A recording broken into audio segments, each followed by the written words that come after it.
In this video, I will show you how to cancel automatic payments on the PayPal app. So to do this, just gonna open up the app, then click on Wallet in the bottom right.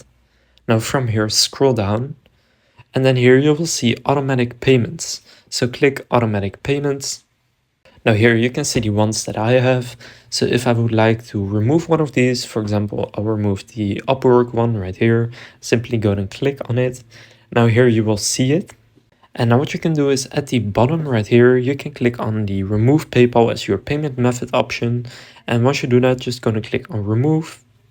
Now you see you removed PayPal as your payment method. Visit Upwork to choose a new way to pay. And basically this will mean that you won't be billed anymore automatically by this company. As you can see, Upwork is now gone from here. So now you know how to cancel automatic payments on the PayPal app.